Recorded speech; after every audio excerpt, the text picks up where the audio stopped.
Hey! Ladies and gentlemen and all car business enthusiasts, welcome back to another exciting episode of the Chicks in Charge Automotive Edition. I am Shasta. And I'm Jess. And we are thrilled to introduce you to a remarkable individual who is reshaping the landscape of the automotive industry.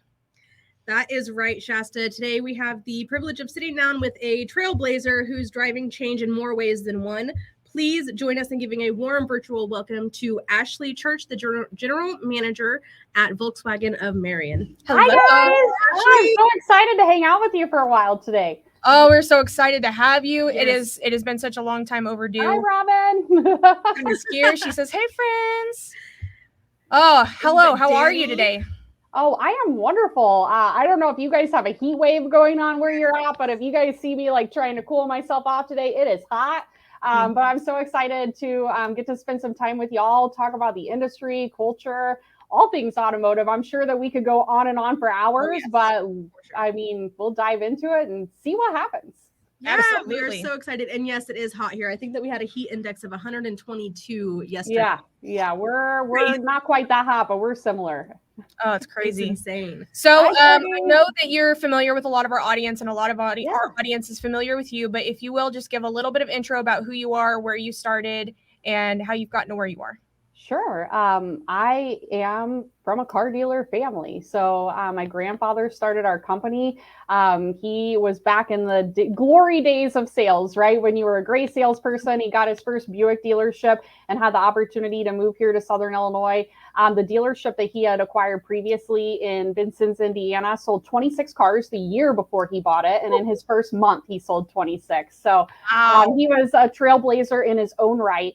But I mean, I really grew up in the industry. I've worked in the industry since 2001. I started filing ROs back when there were hard copies on Reynolds and Reynolds. I don't know if any of our viewers remember that, but you had to flag all the things, and we filed them in the Haas service department. So on a day like today, just dripping sweat out there, nobody wanted that job. Yep. And I started at minimum wage in the office, and over the years have kind of worked my way up. I always swore that I would never get a 10-year plaque from my family's company, though. So at 9 years and 7 months, I had my MBA, and I said, peace out, car business. And I left the industry for what I thought was forever. I went to work for an Inc. 5000 company, an incredible female entrepreneur named Teresa Katubig. And wow, was it a culture shock for me, because I had went from my whole life working in a male-dominated industry to working in a female-dominated industry overnight. So that was a change. I got the opportunity to teach at McKendree University. And so I took a step back from that role and came back to the dealership at that time. And that's when we really started actively pursuing Volkswagen. So we are in a rural market. It's a very interesting market that we're in. It's actually called a micropolitan. So very different than a metropolitan in that our population in Marion is only 18,000, but our daytime population is 100,000. So we are kind of in this economic hub along our Route 13 corridor where people come for work, shopping, entertainment, travel. Really only about 40% of the people that work in our county actually live in our county. So because we are a rural area, people flock to Marion in order to do business. And because of that, it was really difficult to convince Volkswagen, who only had at the time, I think 652 dealerships, that they should open a franchise here. So many of the other manufacturers have, thousands and thousands of dealerships. So we convinced Volkswagen to open a point. We got the chance to present in Chicago to the team, and it was a competitive process. They said that giving us a franchise was the easiest decision that they had ever made. Good. And long story short, I became the first employee of Volkswagen of Marion. That was in 2014. And we've been doing the thing ever since. And it's hard to believe that it's been 9 years. We're going to be celebrating our 10th anniversary soon. And it's really been my honor and my privilege to be a part of building this team from day one, to be able to have the autonomy to build a team, to be able to fix not that we're perfect, but to be able to make improvements on all the things that I saw growing up that I was just like, I'd like to do it a little bit different than that. But really have learned from the beginning from my grandpa that it's all about taking care of your employees, all about your customers, about the lifetime value of a customer. And one thing I feel like we just miss in automotive is when we manage by a monthly financial statement, and don't get me wrong, numbers are important. We miss so much of the big picture on what is important 5 years from now, 10 years from now. And so it's really been an honor and a privilege. We are one of the top ranked Volkswagen dealerships in the state of Illinois in terms of our market share. So we've done a really great job building the business, and I have an absolutely incredible team here. My personal mission that's kind of transitioned into our team's mission is to change the stereotype of the car business. And when I say that, it's not just for our customers, it's also for the people who come to work here. I want people to want to work in automotive. Yeah. When I told my mom I wanted to stay in automotive, she encouraged me to do something else. She's like, why don't you get a law degree? Why don't you go and be an attorney? Like, why do you want to be in the car business? And over the years, I've said, man, wouldn't it be something if this was the generation that we changed things so that the women who are in the automotive industry today want their daughters to be in the automotive industry in the future. Yep. So that's a little bit about me, my team, and we kind of our hashtag here at the dealership is not like the other guys. And while some people may think, oh, that's a catchy marketing slogan, it's really what we try and live up to each and every day in all of our client interactions and also in all of our interactions with our team members as well. That's amazing. That was probably one of the best intros we've ever had. Well, thank you. I really love that, Ashlee, because I have 3 little girls at home. So I've got 3 daughters. I'm a girl mom. I don't have any boys. And you said something in that, and you said, we want the industry to be something that where we want our daughters to go when they're older. And my 9-year-old to this day will tell you when she gets older, she is going to sell cars. That's awesome. One way or the other, whether it's selling cars as a vendor like mom, or whether it's in the dealership selling cars. And that's her thing. And I'm so excited for her to be able to watch Shasta and I and all of the amazing women in the industry. Mm-hmm. I mean, I bought Melanie Borden's book, My Mommy Sells Cars. I haven't heard of that one. Yes, it's a paperback book that's awesome. on Amazon, and I love it so much. And it'll be in my car as soon as we're done with this show. I'm a dog mom, so I don't think that they're going to grow up to sell cars someday. But I'm hopeful that we're going to change this for so many women in our industry and really show people what kind of opportunity that we have in automotive. Because when you work for the right dealership, the opportunities are really incredible here. Yeah, absolutely. So you said something earlier that made me curious. So you chose Volkswagen. Volkswagen didn't choose you. So how did you come upon the decision to seek out Volkswagen in specific and want that franchise out of all of them? Oh, boy. Well, I didn't know you were going to ask that question. So one thing that I am a pro at is I am a professional pivoter. I always joke that if something ever happens here and I've got to get a job and update my resume, I'm going to change my title from general manager to professional pivoter. Because the reason that we solicited Volkswagen was because of the diesel engine and the TDI. And I don't know if y'all remember what happened, but we don't have diesel engines and we don't have the TDI anymore. Ford F-150 is the #1 seller in our market. We are in a rural area, in a rural market. So we really solicited Volkswagen because they had the TDI. But since then, we've been able to develop the brand. And when we opened, I think we had less than 200 vehicles in operation in our area because the closest service center was 2 hours away. So we were really looking for a brand that we could partner with, that we knew brought quality to our products and that German engineering, and really looking for a brand that, there wasn't one just next door or down the road. And I love VW, right? If anybody knows me anything, and you see all this stuff that people have brought me in my office, I'm known as the VW lady and the dog lady. So it's just been so cool. And VW has this great historical nostalgia about it, everything from the Beetle to the Bus, but our new product lines are so incredible. And it's really just been awesome being able to build a brand and not only a team and a dealership, but there were no Volkswagens here when we started. So sometimes it's easy to lose sight of, like, the longer that you do this and the more monotonous it comes. But there are days that I'm driving to work and I'll stop at a 4-way intersection and I'll see 4 or 5 Volkswagens at the same intersection. And I'm just like, dang, my team did that. Yep. That's amazing. I used to do that when I worked in the Kia store here locally. It brings such an awareness to you of, looking at all the vehicles on the road. And at the time, the store that I worked at had, I want to say 15% market share in a town of 50,000. But we were the same way that Marion is, where you get triple that in a day just because people drive to work here. and just seeing all of the Kias, and then not just the Kias, but then the badge of the dealership on there too. And you're like, look at that. Oh yeah. You're like pounding your chest. And I see Robin popping up here. Great swag. There is no brand in automotive that has better driver gear and swag than Volkswagen. So if you see me out on a weekend, you can guarantee that I've got a VW hat on and VW clothes. I'm all decked out. So we do have some really great swag. I love that. I know she still wants another hat. Oh, yes. And you have an awesome, she literally just commented, my fave hat ever. And you have a great swag selection in the store too. Yeah, we have a whole driver gear area. It's a little boutique. And I mean, we can't even fit a fraction of what VW sells into our little boutique area. But there's so much cool stuff. And it's just a really fun brand to be a part of. Mm-hmm. It is. And they're staying with the times too. They're you know, the new, I want to say it's called the Buzz. The new bus is the ID Buzz. Mm-hmm. That's amazing. The fact that they could get a vehicle that big to be electric is, Kim Baker says he needs some swag. He's not far from you either. He's only over in Indiana. Mm-hmm. Oh, okay. So right next door. Yep. Yeah. So this brings such a fun topic to us. All of the things that you do to be proactive, not just in the community, but with your team. Yep. What are some of the more important things? We were talking a little bit ahead of time about how even you do hiring and how it's different than, what we generally hear in the automotive industry. What would you say is the most important thing that you and your team do when looking for candidates? Well, and before you answer that, I want to say something real quick, Ashlee, is because I think that's something that is so admirable about you that you bring to not only your store, but the industry is your diversity and inclusion that you do have in the store. Yeah. So one of my favorite sayings is that we're deliberately diverse and we're intentionally inclusive. And that does not mean people will come up to me at conferences and they'll be like, how do you get your male managers to hire women?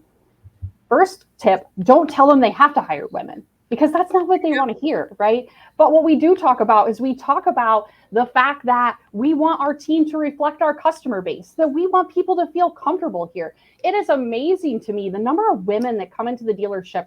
And my sales floor is 50% women right now. It has fluctuated a little bit over the years, but we're proud to be 50% women. My top 3 sales reps on the board for last month are all women. Yes, and I love that. It's amazing how even when a female and her daughter, let's say that she's shopping for her 16-year-old and they come in and husband is out of town for work and they feel so comfortable. And they may not have even worked with one of the female sales associates. Maybe they worked with one of my guys on the floor. But just by looking around and feeling like this is somewhere that I belong, I'm not scared to be here. It has such an impact.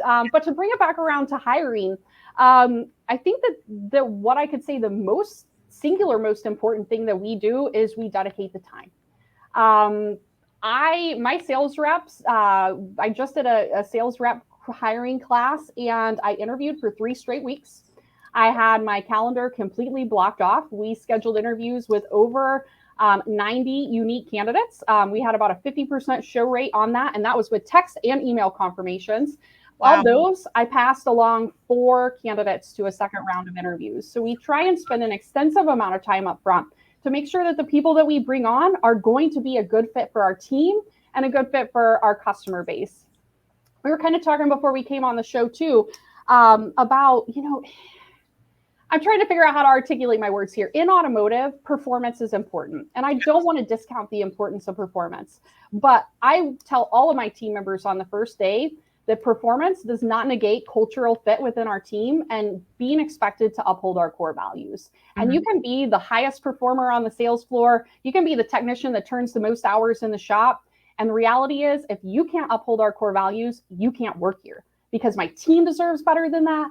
And my client base deserves better than that. Absolutely. And going back to the time and dedicating. So not only I still to this day, 9 years later, am the person who sits in the quote unquote accountability seat of hiring for our store. That's a very intentional reason because I want to be the person that helps hand select the team that we bring on and that our team is going to invest in. Not that other managers aren't part of the process. They most certainly are. But it's so important. And my reps that just came through in sales training did not talk to a client face-to-face on a showroom visit for about 60 days after they were hired. Whoa. And if you would post that in a variety of the Facebook groups that I'm in, I would be completely crucified and completely blasted for having that philosophy. But I believe that I need time with them.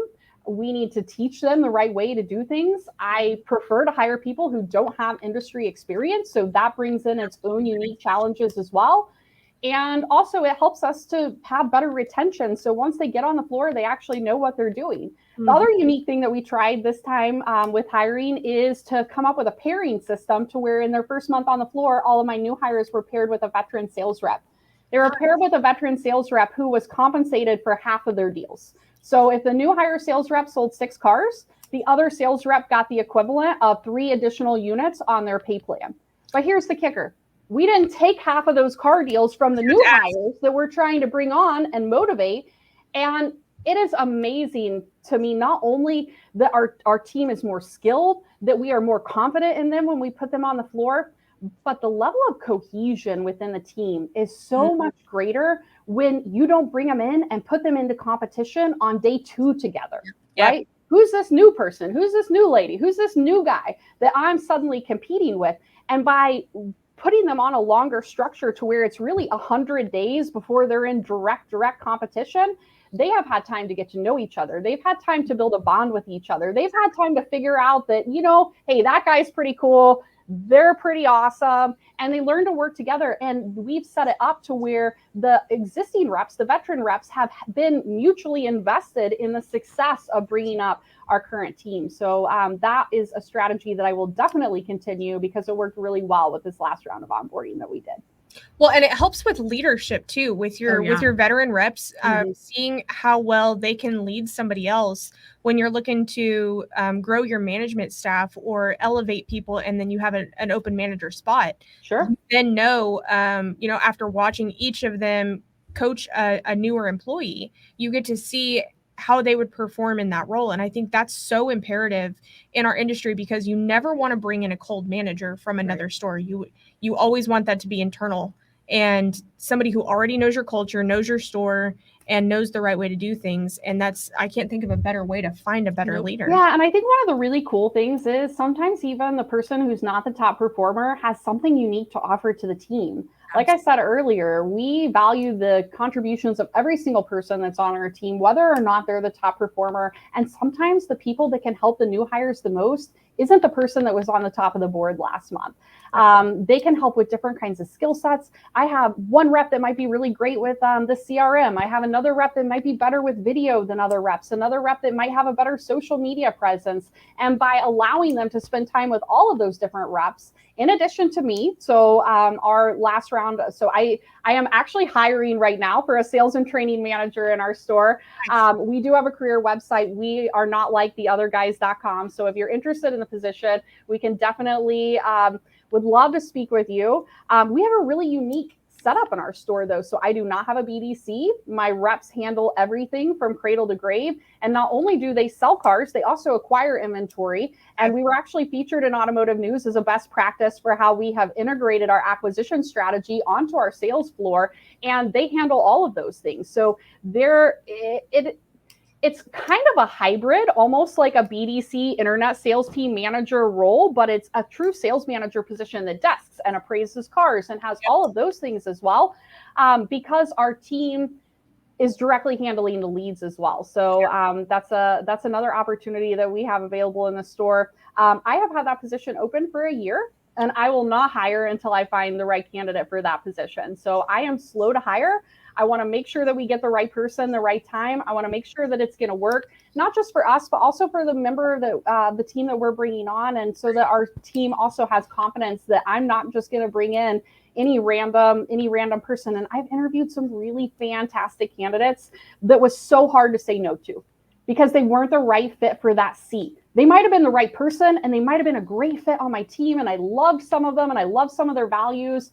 But really, I think that our expectations in general, just to kind of bring this back to a higher level in the automotive industry, our expectations are changing of what a sales manager is. No longer is the most valuable person in the dealership the person who can go out and build rapport on the showroom floor and close a deal. Now the most valuable person in the store is sometimes the person who can handle those internet opportunities, can help us convert them to appointments, and can handle online communications. Because let me tell you, when we get customers in the door, we don't have any problem with our closing rate. Good. But our opportunity lies inside the CRM. And so many people just think, oh, the CRM is another tool and it's something that I don't want to have to mess with. And like, we need an admin to handle that, because like that's an admin's job, not a sales manager job. But that's where the opportunity lies in our so much gold in your CRM. Yeah, if the sales managers would honestly just log in and look at their internet leads and how, whether it's their sales team handling them or a BDC, see the missed opportunities because of a lack of training. And the fact that, I have more experience than anybody on my team, and there's times where I log in and look at leads and just say, oh my gosh, that's not how I would have handled it. I think that there's a little bit of an opportunity here that their lack of experience didn't allow them to see. And I know that the perfect trained person would be that same way, where they would find those opportunities falling through the cracks. And it may just be a few, but if that's 2 to 3 extra car deals a month, that's still more than you have. I mean, people are protective of their personal information on average, not everyone, but let's be honest. We don't get hundreds of leads that come into our system every month because people just decided that they want to go and give us their phone number, their first and last name, their address, and their email address. Right? But we look at it and we say, oh, that's just a lead. And in our store, we don't even really, we use the term lead because it kind of goes with the CRM and the verbiage that people see. But those are opportunities. They're not really leads. And I see Bobby popping on. She'll be the first to back me on that one. They're not leads. They're opportunities. Exactly. Absolutely. It's true. And they're looked at as a headache sometimes when those are hot customers raising their hand saying, hey, I want more information. Please give me more information. And, a lot of teams will just barely touch at it and not even share the culture of the store. That's something I learned last night, because I have never personally myself used KBB as a consumer. And I did for the first time last night. And I was actually just telling Jess and Robin about this earlier. I did not remember, and I'm 10 years I've been in this industry, I did not remember clicking a box anywhere that said you can reach out to me. All I wanted was the offer. I then had 3 dealerships in the next 12 hours reach out to me. I unsubscribed from 2 of them, and one of the ones I unsubscribed from then texted me from a cell phone, which is illegal. Yeah. And but I never told a dealership that I wanted to be reached out to. But that opportunity right there is so important.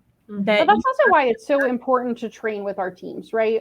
In that time that we talked about being in training with the team and I was back there, my team sat down and they did KBB leads and they went through the process and they did trade pending and they saw how that varies. And they went out on our website and they submitted, pre-approval, and how is that different than a credit application? And we talked about how these people are in different parts of the buying cycle and different parts of the funnel and different strategies to contact those customers. Because you're right, Shasta, if you just call and say, hey, this is Ashlee from Volkswagen of Marion calling about your instant cash offer, you're going to be like, who are you? I didn't ask VW of Marion to call me. But if your tone is more, hey, this is Ashlee and I'm with the Kelley Blue Book buying team here at Volkswagen of Marion, all of a sudden now we have aligned ourselves with that partner or that vendor that we are, integrated with. But it's so important for our team. It's amazing to me how many people are answering leads that have never went online and submitted a lead like they were a consumer. Yes. You have to know how that journey, Bobby, can I get an amen? You have to know how that journey is, because and it's one of the reasons why we even started our BDC. But when people are handling leads that they don't know the journey, that's one of the fastest ways to lose an opportunity. Absolutely. Right. And having that training that you do with your sales team and teaching them, hey, this is this lead source, this is how we acquired this opportunity, this is how we got to this one, and the difference even between KBB and trade pending. That's something that maybe a lot of dealers or BDC reps, anybody handling opportunities out there may not know, but there's a big difference in how both of those leads are acquired. And so knowing before you ever hop on the phone how to handle one versus the other could be the difference in a 5 to 10% change in your show and sold rate. Absolutely. We have a question from the good, the bad, and the ugly. Okay, so we're going to get dirty here. From Ashlee's perspective, could you give us a glimpse or examples of the good, the bad, and the ugly as far as the difference between a vendor versus a dealer-partner relationship? Okay. Ooh, I know you can speak so well on this. I can. Yes. So to me, a vendor is transactional. I write you a check every month. The leads come into my CRM. I don't talk to you. Maybe we do a monthly call, but I mean, it could have been an email, or it could have been a PowerPoint that you sent over. Our partners are the people who are mutually invested in our success. Yes. And when I say mutually invested in our success, I don't mean that they don't get canceled if their product doesn't perform. What I mean is that those are the people that at 10 p.m., if I pick up the phone and call and I say, hey, we're having a struggle in our store, they say, what can I do to help you? What can I do to better understand your store? The partners to me are the people who say, hey, Ashlee, I want to know how you sell cars in your store. I want to know what your core values are. I want to know what is different about your team compared to other people in the industry. And I want to learn with you. And we are not successful the first time, every time, right? But the partners are the people who are there kicking and screaming, sometimes helping you drag your team along. I mean, I mentioned that Automotive News best practice article on acquisition strategy. I can tell you that my team would have done cartwheels for 2.5 years if I would have walked in and said, we're turning off all the acquisition leads and you guys don't have to answer them anymore. They'd have been like, hallelujah, can we go out for drinks? We need to celebrate because this doesn't work. But we knew we drug them kicking and screaming sometimes to a place where it worked, and we showed them it worked, and we found a process that worked. And the people who are true partners are the ones that buy in with your team just as much as with a GM or a sales manager. My sales team members know the people that I consider partners. They have their cell phone numbers. They are the people that when they come into the store, they want to know about the college class that you just took and that you were really successful with it. They want to know about your kids, about your life ambitions, about your goals. Yep. And the partners are the people that want to align themselves on a higher level. I don't think that we necessarily have to get into too much of the nitty gritty on the bad side of vendors, because I think that that's so well known in our industry that there's just simply, all I'll say is that there are a lot of people who are there to take your money, to tell you that you aren't doing things wrong or aren't doing things right without ever taking the time to understand you, your process, and what your goals are. Absolutely. Well, and I imagine you've probably heard and that. They come to visit. Yes, the partners come to visit. Yeah, Robin says, and they come to visit, and that's something important we've learned too. But I've imagined that you've heard plenty of the well, this isn't the way you should be doing it because you're so different than the other guys. Yeah. Mm-hmm. And that's something that it's not a vendor's place to say, right. Or even, I mean, and I can't say dealer partner at that point, because if they were a true partner, they would know we're going to pivot and not make the store pivot to what we want. Because yeah, and I think that kind of goes back to what our goals are, right? And as I said at the beginning when I opened, my grandfather taught me that there's a lot of things that are more important than just what goes on this month. It's next month, a year from now, 5 years from now, 10 years from now. And so many people in our industry are just automatically conditioned to, I can't tell you how many vendors will call and say, hey, we'll give you a free 30-day trial of my product. Any vendors who are watching, don't try that pitch with me. It's not going to work. Yep. I am not onboarding your product for a free 30-day trial if we don't have a need for it, if we're not going to be intentional about it, and if we're not going to be committed to it when we onboard, right? And there's so much in the vendor world that's just like, hey, try this, and like, I'll be successful. But to your point about people telling you that the way you're doing it isn't the right way, all I'll say to that is people call you crazy, and then they call you for advice. Yes, exactly. Amen. Because most of the time, people who are swimming against the flow are the people that in 6 months, everyone's like, oh my God, They had it figured out before the rest of us. Yep.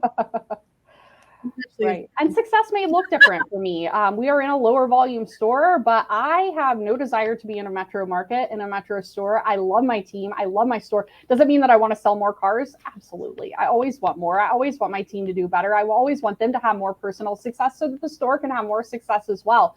But what success looks like to me isn't what my paycheck is this month. Success to me looks different in terms of 5 years down the road, 10 years down the road, and really being a part of a team. I tell people, yes, I sell cars. Yes, we service cars. But at the end of the day, that stuff isn't the stuff that gets me excited. The stuff that gets me excited and up in the morning is feeling like I'm making a difference. And my team gets to feel like they make a difference every day when we come to work.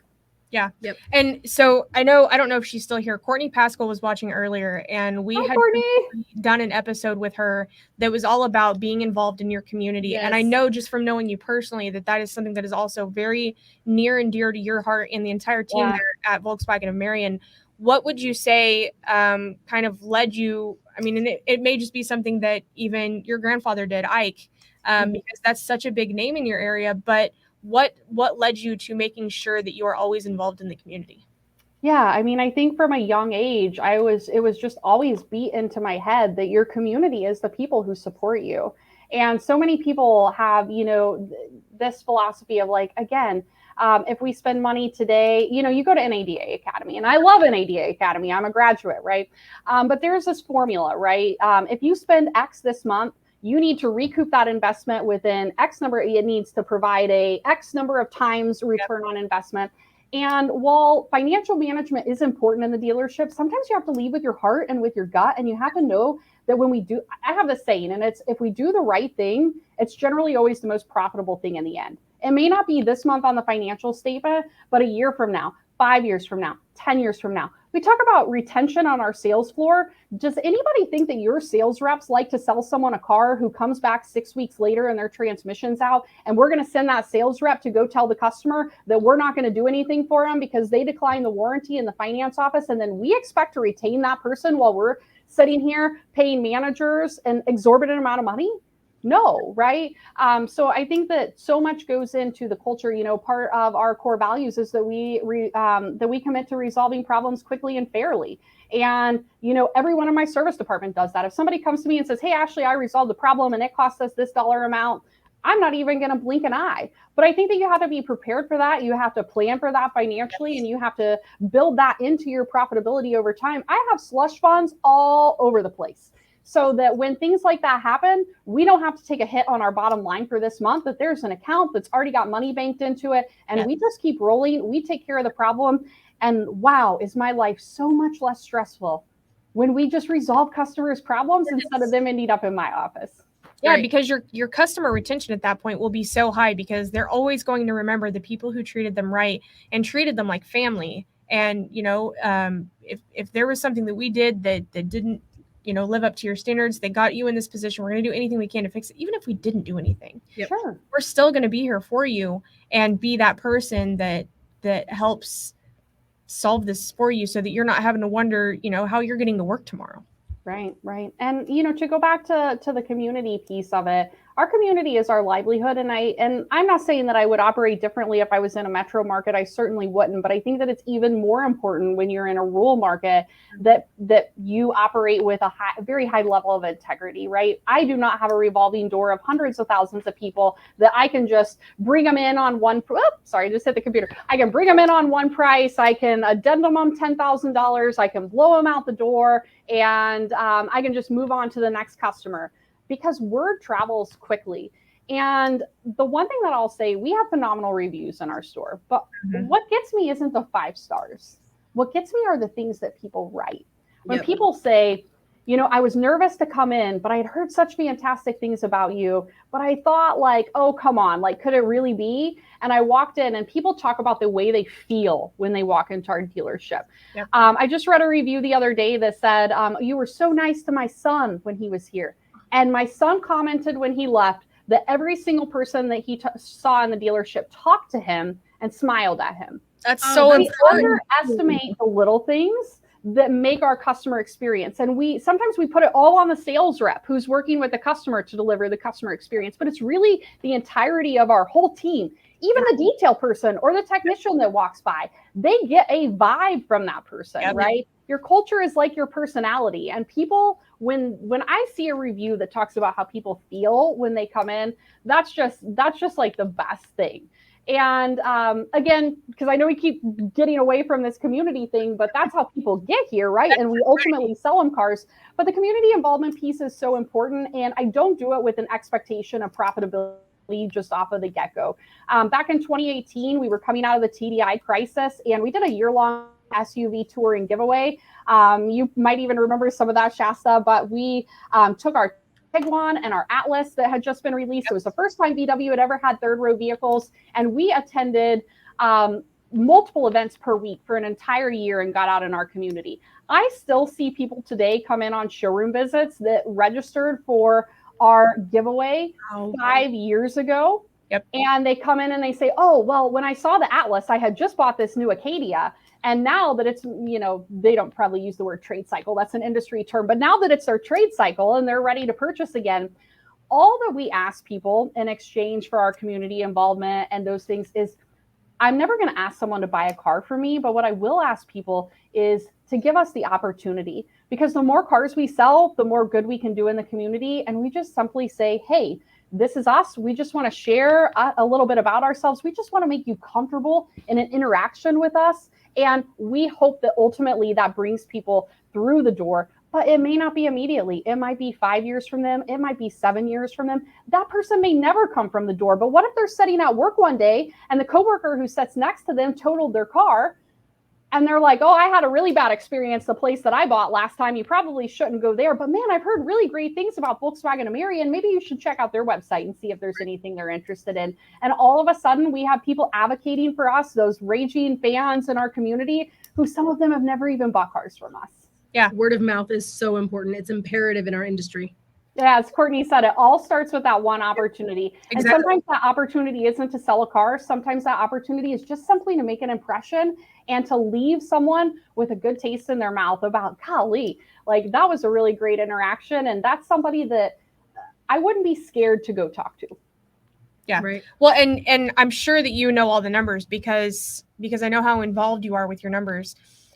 On the other side of it, of, this is still a business that we have to run, and, knowing all this work we're doing, not being like the other guys, how much has that impacted your business when it comes to the numbers? Like, did you see with more things that you did get more market share, or, your retention numbers when it comes to sales and techs? Well, absolutely. We have one of the top, with Volkswagen, we're one of the top market share dealers in the entire central region. So it obviously works. We're in little old Southern Illinois, and we're, gaining market share on dealers in Chicago and have better market share. So it's incorrect to say that there is an opportunity in a small market. There absolutely is. And in fact, I find that there's more opportunity in a small market because I can get out and I can have those interactions with people, and people can know me. And it just breaks down so many barriers. And yes, the numbers are important, but I look at the statement, I know my numbers, but that's 5 days out of the month. Right. The other 25 days out of the month, I am listening to what people say. I'm listening to when they go in the finance office and they're telling my finance manager that they're here buying another car because our service team has treated them so phenomenally. And it's the best customer experience that they've ever had in service. Not only do we have incredible reviews on the sales side, but my Google service rating is a 5-star. Wow. That is. Let me tell you, we have cars out back with back order parts. We have cars that sometimes we can't fix, right? But people know that we care. And that goes so far whenever you have a customer issue that you can't resolve sometimes, or that it's just a really bad situation. As my service director says, there's one thing that all dealerships on Route 13 have in common. If you drive around the back of their building, they all have cars back behind them that are broken and need repaired. Yep. But it's how we go about it. It's the compassion that we show our customer. And it's just knowing that we give a crap about it. Yeah, exactly. Absolutely. That part is so important when you think about buying a car is, it's such a well-known statement. So many people say it, that a car is the second biggest purchase that anybody's going to make in their life. Okay, well, we buy more cars than we buy houses. So let's be honest. It's maybe not second anymore. It is. Right. We do it more often. So yeah, absolutely. It's financially, a larger amount, next to a house. Yes, of course, I'm not out there buying other $40,000 to $50,000 things. So sure, we'll keep it second in that sense. But when people are making a purchase that large, and you have the ability to either swing them so positively or swing them so negatively, it's very rare that something just stays right in the middle, that they didn't have feelings in regards to that purchase, because you're going to remember it the next time you buy. Yeah. And the other thing that I will say is, so I sold cars at our Honda store before we ever opened Volkswagen. And I was the person that got all the problem customers. If there was a customer that had a problem, they just got moved on over to me. They're like, hey, here you go. You take care of them. But what I've learned over time is when you take a customer who has a legitimate issue and comes into your office and they're raising their voice at you and you're tempted to clap back, because maybe we know that the customer is not always right? But we still show that compassion. And what I will say is those customers that have an issue, that we solve that issue, become our most loyal group of customers. So when I look at a customer who is upset in my office as an opportunity to make one of the most loyal customers that you can imagine. Absolutely. I was talking to somebody yesterday, and I don't remember who it was that I was talking to. And he said to me, what would you rather hear? I had a really great experience over at Volkswagen of Marion, or, I went over there. I didn't have the great initial experience, but then the way they resolved it was seamless. Definitely that second one for me. What's a better conversation? Mm-hmm. Well, I would prefer we do it right the first time. I'm not going to say that I want to resolve customer problems all day. However, I think that the way you rectify a situation says a lot more and about I think that when people look through, like we were talking about Google reviews earlier, I think that there is validity in having people who complain about you online. Because when someone just reads through and they see, oh, they're fantastic, like it's just like, right, are they paying someone to come and do these reviews? But when you see a client that says, wow, I have this really big problem, they acted like they cared, here is how they went about resolving it. Those are the reviews that I'm most proud of. I'm not saying that that's the review that I necessarily want the most, but I am most proud of those. Absolutely. It's so important. And we know that so much. We started off this company doing social media marketing. And one of the biggest pieces we always wanted to make sure we had a handle on was handling of reviews. Because a lot of times you'll see the GM handle it and they won't have that ability to not clap back at the customer, like you said, that they're going to defend, their store's honor, their hard work. And you're not going to just sit here and say all this stuff about me. And so, we try to take that out of their hands and, okay, we're going to love on this customer. We're going to treat them really, really well because we want the opportunity to fix this. So we're going to see the review and, take it to a sales manager's, hey, can you give us your side of what happened with this? And where can we come to some middle ground? What can you do to help them? And I'll tell you, I mean, every time on Facebook, on Google that we see those, that's my favorite opportunity. I would rather see, and this sounds so backwards, but I would rather see someone being negative because it's such an opportunity to show everybody else, look what we can do to fix this. And look what we're willing to do to make sure we get it right.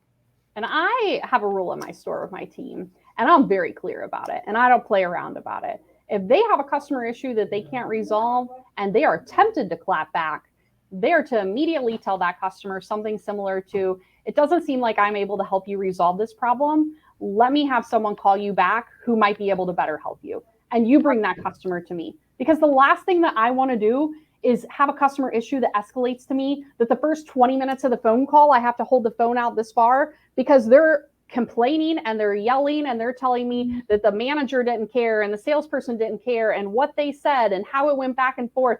And now I have to wait 20 minutes to even find out what the customer's problem was and how to even start to resolve it, because now I'm apologizing for my team or how they've acted. I say it like that happens, but I'm very, very clear about it. If you're tempted, if you cannot conduct yourself in a professional manner, you are to exit the conversation with the customer and you are to tell them that I will call them back and I will take it over and I will handle it from there. It's so much just takes that care from that higher level to actually be willing to invest that time in the customer. I wanted to read so for the podcast itself, where people can't see the comments, Michael had dropped a comment. Ashlee, you are my new favorite GM.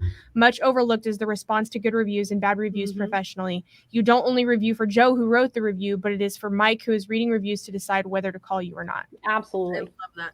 Yeah, 100%. And Courtney had said something similar to what we were talking about. Upset customers are my favorite. Challenge accepted to make sure they leave smiling by the time they leave. 100%. And that's such a missed opportunity in our business. Yeah. Sometimes I take cars back. Sometimes I go and I'm like, hey, sales manager. Hey, Ryan, got a doozy for you. You're not going to like me much, but I resolved the problem. Yeah. But my team knows that I don't want customers in the service lounge when they come back to service their car, that I have to exit my office and walk around back to the detail shop and over to the side of the building, because I don't want to walk through the service lounge because I don't want to make eye contact with the customer, because I know that I have a customer that's left unhappy. Right. So there are just so many, and there are so many things that we're told we can't do. Well, who said we can't take back the car? Who said that once the loan is funded that we can't do an unwind with a lender? Who says that we can't unwind an RDR on a car? We just don't want to. But what I found is we offer a customer a solution that works for them and works for us. Yep. The solution may be, I'll unwind your deal, but you need to pick another vehicle in inventory that we can swap it out for, and we can do kind of a substitution of collateral, and I will be happy to do that. Right. And we find something that works for me and works for them. Yep. It just takes that care, and having the team that is also, that believes in your mission and believes in your culture. And we talked about this a bit, before the start of the show, about when you hire for culture and not always the experience, and how you, and you mentioned it a little bit earlier on the show that you had 90 interviews to get, what was it, 4-second interviews? Yep. Yeah. 200 applications. Yeah. So I think that is something that we have to talk about, because so many dealerships would hire every single person who showed up just to see who made it down the funnel, instead of taking the time and energy to really listen to what the person is saying, see if they are actually a match for you culturally. But it starts, like you said, it starts back at the application process and the job ad that you put out. So, without giving away trade secrets, what would you say is most important in ensuring that you get the right people when you're creating your job ads? Yeah. We just have this theme, not like the other guys. My job ads talk about it. My job ads, it will expressively say, hey, you've never thought about a job opportunity in the car business? We don't blame you. But let me tell you why we're different. And we really start that communication with people from the moment that we meet them, but also going back to that community involvement, right? When somebody sees my job ad and they don't think that I'm a horrible person, and they know that the people at my dealership are pretty decent people, instead of just being like, oh, car sales, I would never do that. It's that interaction that you get with them that you may not get the opportunity. So, just like with sales, we're trying to get our vehicles in the consideration set of a client. We are trying to get in the consideration set of applicants. And I feel like that is a piece of the hiring puzzle that we just missed. I can't tell you how many groups I'm in that they say, oh, well, I'm posting on Indeed right now, and what's a better job board? Well, there probably isn't a better job board. I mean, maybe there is, maybe there isn't. But what do people think about your dealership? Do the people in your community value you as an employer? What does your job ad say? What is the title of your ad? All of those things go into it. And one of my favorite stories, and we were chatting about this, I think, from Women in Automotive, we shared this when Erica and I presented, was our service. So one of the things that I require my managers to interview a diverse candidate pool before they make an offer. That is how we have an intentionally diverse or a deliberately diverse team in our store. I don't tell them that they have to hire women. I don't tell them that they have to hire minority candidates. But what I do mandate is that they interview a diverse set of applicants. And if all the people they're interviewing look the same, then we need to go back to the drawing board, and we need to figure out how to get a more diverse pool of applicants before we may move forward with a hiring decision. So we were trying to hire for a service advisor, and we were just getting the same applicants over and over and over again. And so we were like, okay, well, how are we going to increase the diversity of this candidate pool? We ran an A/B test where we took the exact same job ad for an express service advisor. All we did is change the title from express service advisor to customer service liaison. And we went from a job ad that generated almost all male applicants to a job ad that generated almost all female applicants. And from that, my service manager interviewed a more diverse pool of candidates. And lo and behold, the person that he chose to fill the position was Samantha. And Samantha's now been on our team for, I think, coming up on 3 to 5 years. I lose track of time. It happens so fast, but she's grown with us and been with our organization, and she's a great advocate for our customers, and customers love her when they come in to see her. But it all started by us saying, you know what? We're not interviewing a diverse pool of candidates. What can we do to change that and to make those little tweaks? Mm-hmm.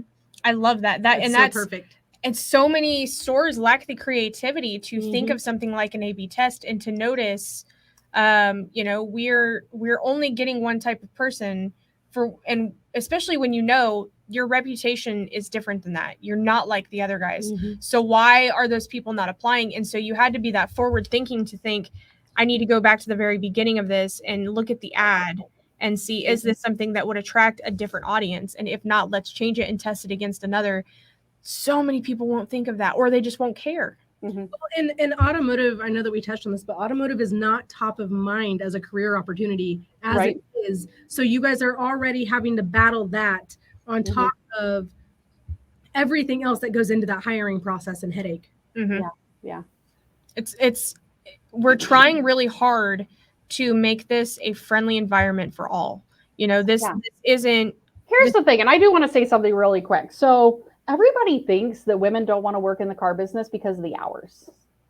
And that might be a piece of it.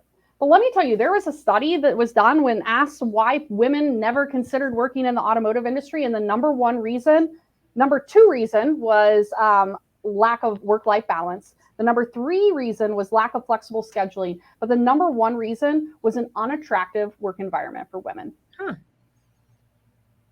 I'm not surprised. No, I'm not either. Like, and it doesn't surprise me. We had another past episode that touched on that similar subject from Pedro Fox, where she was discussing, her time in the business, and we see it. And I know you're in the same Facebook groups that I am. And there's one group in particular where it seems like there's always some sort of complaint of favoritism to a male colleague. There is, sexual harassment. There's harassment in general. There is some form of, I don't know if disrespect is the right word, but I'll use it right now because I can't come up with anything else, but disrespect to them because they're a woman in that role that men in the exact same role don't get. Right. And it's a problem. I mean, we know it because we see it, we're immersed in it, and it's our jobs to change it for them. Yeah. And I think that, there is a divide in most dealerships between where the women are in the dealership, right? I don't have a BDC, but if I did, let's just talk in general. Most BDCs are women. Most of the office positions are filled by women. And then we walk around and we talk about non-revenue generating employees. Yep. And we put them in a class of people that's not as important as the men that are in our dealership. And I hate the term non-revenue generating employees. Every single person that works here has an important role. And let me tell you, if the titles don't get processed and if the customer's loan doesn't get paid off, they didn't have a good experience and we're not getting that 5-star review, no matter what a phenomenal job the sales team member did. And I jotted down something earlier and we kind of left the subject of, customer satisfaction and resolving issues, but I jotted down chargebacks. If any of you are general managers, one of the fastest things that I can encourage you to do is to quit charging your salespeople back for chargebacks. If I unwind a deal and I take a car back, I still pay the sales rep the commission. If I have an issue and I pay for a $500 service bill, I don't deduct what the salesperson made on their monthly pay for the last month. Because if I want the opportunity to resolve issues, are people going to escalate issues to me if they know if I resolve the issue that their pay is going to get cut? Nope. That's one simple change that you can make today. That was a mic drop right there. Boom. I mean, that's huge though, because they're not going to, like you said, they're not going to bring issues to you if they know it's going to cost them. Like if this is my mortgage payment or a satisfied customer. Why should they have to make that decision? Yeah, because the check engine light came on the car after the customer left. Get real, people. There's a cost to doing business. And it's on our shoulders to handle that. Exactly. Absolutely. That is so big. And I think that you have so much that you have done in your time there. And like you said, the Volkswagen has only been there for 9 years? Yeah. 9 years. You've done some amazing things in those 9 years. And that award behind your head just proves that when you won the 40 under 40. I love that. And it is such a true testament that you don't have to be 50, 60, 70 years old to make a change in this business. Yeah. The trophies are cool, but it's not about the trophies for me. It's about the fact that I know that I'm making a difference, that my team is making a difference, and that we can even in little Southern Illinois here, we can show an example that hopefully the rest of the industry can learn from. Absolutely. I want to ask, are you going to be speaking at any conferences coming up? I don't have anything on my agenda. I might be at a couple conferences coming up, but we've been a little bit shorthanded in the store. So I am looking to hire a sales manager. And once I hire a sales manager and I'm not as active on the floor, I very much look forward to getting back on the conference circuit again. But if you are interested in that, again, our career site is wearenotliketheotherguys.com. And you do not have to have prior sales manager experience to apply. I am looking for someone who's led a team. And if that is an internet sales team or a BDC team, you're probably the person that I want to talk to. I'll see what I can so do awesome. to help connect you. We have a great group of people who have a ton of BDC experience or internet sales team that have led that I can look through and see if I can connect you guys. And if you're listening to the show, please share with anybody who you know that fits that bill. I'm sure that they don't have to be local to Southern Illinois. I know that there have been plenty of people who have moved across the country to come work for Ashlee and her team and to be a part of something as amazing as Volkswagen of Marion is doing. Yeah, I would love the opportunity to chat, and I will tell you that I'm a great recruiter. I believe it too. Ashlee, thank you so much for coming on the show today. It has been a pleasure speaking with you, and you dropped the mic several times during this episode. So we are so excited to get this up and live. Where can people reach you outside of the website if they have a question, they would like advice? Where can they reach you at? Yeah, my email is Ashlee with 2 E's, ASHLEE @VWMarion.com. You can also find me on Facebook. I'm not as active on LinkedIn, so if you send me a PM there, I'll probably check them after the show. But Facebook, email is the best way to reach out to me too. And the only thing that I would just leave behind is the standard that you walk past is the standard that you accept. I love that. That's huge. There's that mic drop again. I know. How many mics do you have that you could just keep dropping? A lot. This is such a stellar episode, and it speaks for everything that we're trying to do. The whole reason we started this show, the reason why we're, looking to grow a community of people in the industry who are doing the right things. And it's not always just going to be the women. When we first started this, we had such a focus on women, but there's so many men out there who are also pulling for the same goals. And some of them were commenting in here. Fred Lenartz, Kim Baker. They're all talking about those partners. Yes. Yeah. They're all very much allies. They are those partners, and they care. And it's going to be more than women. So that I can tell you that some of the most valuable forces that we have in the industry speaking up for women are some of the great men that we have that are great friends and great advocates and want to understand more. And we'll come with those questions and say, what do you think about this? What do you think about that? How do you think that we can change this? And those are the people who are trying to push the industry forward just as much as us women are. Exactly. And it's so important to have those people in your corner and to also be an advocate for them too, I'm gonna cry. You make us so proud. So my team is commenting now. They're just so awesome. You are such a shining light for them. And we see it in their love for the store. I've been connected with Sherelle on Facebook for a few years and have always watched you so much to the point where when I see anything Volkswagen related, my brain immediately goes to you. So just know it reaches so far and wide, even further than Southern Illinois. Absolutely. Thank you so much. That's our goal. We just want to make a difference. And you are. And I hope that, sharing this episode can inspire other dealers to do the same thing. Absolutely. Yeah, wonderful. It was so wonderful catching up with you ladies today. It has been too long, so let's not make it this long till we have our next conversation. Well, I actually have something top of mind that I want to talk with you about later on this week. So Shasta and I will be reaching out to you soon. All right. Sounds good. Well, have a great day, ladies. You too. All right, guys, we'll go ahead and wrap up now. In a world where you can be anything, remember to be kind. So whenever you go out into the world this week, remember to light it up. I am Jess. I'm Shasta. And we are the Chicks in Charge. Thank you so much for watching, guys. Have a great day.